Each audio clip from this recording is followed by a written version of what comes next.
Hello, everybody. My name is Joel Filderman, and welcome to the Dog Trainers Connection. I'm not a dog trainer, but this person you see here is, and he is one of our forum panelists. His name is David Stagg, and we're going to discuss a topic today, as we usually do in our forum. And topic I'd like to discuss today is, well, it's not exactly a topic, I guess.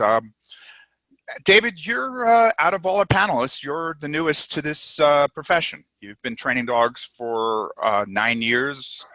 Most of our panelists, if not all of our panelists, have been training for 10 years plus, if not 15 years plus. And the question that I have to you is, what as a newer trainer, um, do you feel you bring to the panel, or do you want to communicate to the people watching this? What do you think? Let me start that over, Okay. because I'm a little. This is a crazy time, and etc. Because we're moving, and so my head's not quite here. Understandable. Understandable. Thank you. Uh, I guess really what the question is what as a newer trainer do you want to tell new trainers? I think the most important thing, which would be, the same thing would be, I would tell anyone in any profession, it's kind of common sense, educate yourself. Hmm. And there's different ways of educating yourself that are if you're looking to get into this profession, or if you already are and you want to further your career more. There's so many different options out there to learn and to acquire more skills. There's shelters. You can volunteer at a shelter. And some of these shelters, which I used to volunteer at one called Northampton Animal Shelter near where I live in Port Washington, and they have a whole program where they teach you how to handle some dogs and so forth. So that's one opportunity. And even if you're not handling the dogs per se, but you're walking them, things of that nature, you're learning the body language. You're learning some skill sets that you can kind of take with you. Boarding facilities, calling up some other trainers just out of the blue that you see that you like maybe what they say on their website, and say, hey, listen, I'm looking to get into this profession. Can you tell me a little bit about what's involved with it? And if it sounds interesting, is it, would you mind if I shadow you one day or what have you? Things like that. Maybe can I watch you at your facility, or can I go with you some of your client visits? And some of these people are more than willing to and happy to share their knowledge and so forth. And I think you just take that knowledge with you, and you can put it into your own personality, your Mm-hmm. own style of doing things. It doesn't have to be so rigid. Be exactly the way they do it. Right, but do you think that because I mean I've noticed that there's a trend in dog training and in the dog training world, that it's more about what you know, not about what you can do. And do you think that that has happened? Do you think that, because you're more talking about what can I do? Hmm. And I've noticed that there seems to be more of a trend lately with newer dog trainers, is that they want the knowledge, but they don't necessarily have the ability to do it, or that they haven't had the experience. You're talking about experience, and you're talking about getting experience from other people. Do you think that that's something that's done today with newer trainers, or do you think that it tends to be more the intellectual and more the scientific?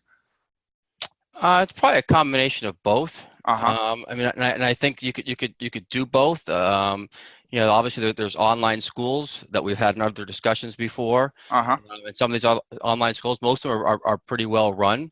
So that's one way of doing it. There's other schools that you could do formal training at a location, and you put in your work, your hours working with dogs, and they have you work with different dogs and so forth. Uh-huh. So and then there's, like you're saying, the science behind it. There's online, we talked about. Then there's the colleges, um, actual classrooms that you can attend. Learn the psychology behind dogs, the way they think, and so forth. So Mm-hmm.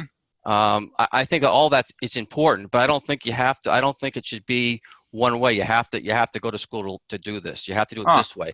But with that said, I think if you're just doing it by book knowledge only, or reading only, or just a lecture only, or what have you, then you're missing quite a bit. You're missing that hands-on touch, that feely thing, and Uh-huh. that's important. And the same thing holds true if you're just getting the hands-on.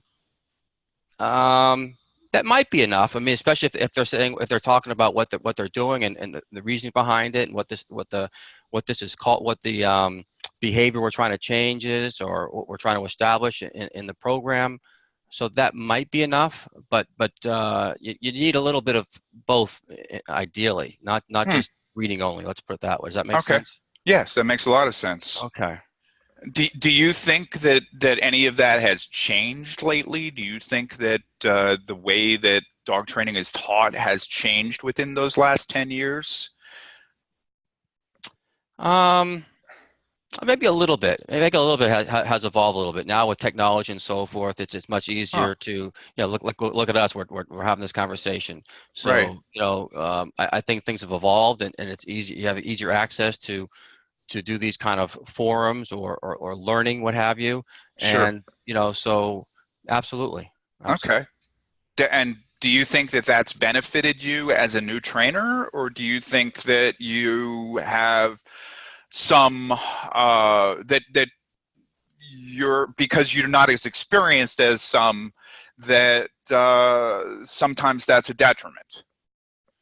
Um, It can be a detriment, but I think it's helped quite a bit. Especially some people don't feel comfortable maybe having you tag along, maybe, or you don't feel comfortable tagging along with somebody. You don't, maybe that's not your thing.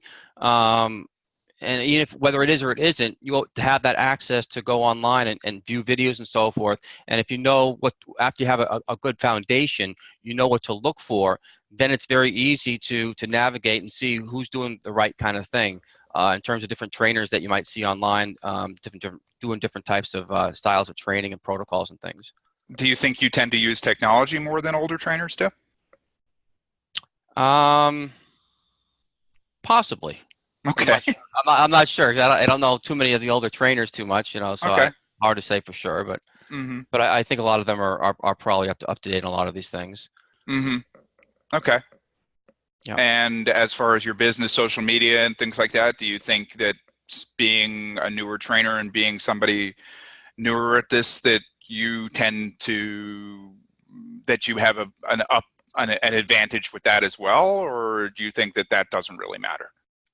Actually, I think it does matter, and that's something that I've got to work on myself. Is like with my website, and the social media aspect of it, and so forth. That's important.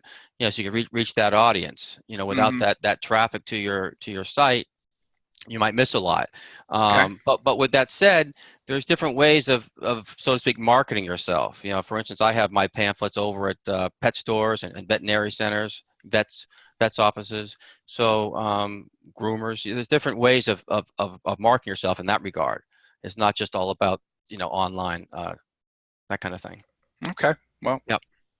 very interesting. Well, thank you very much, David, and Thank you.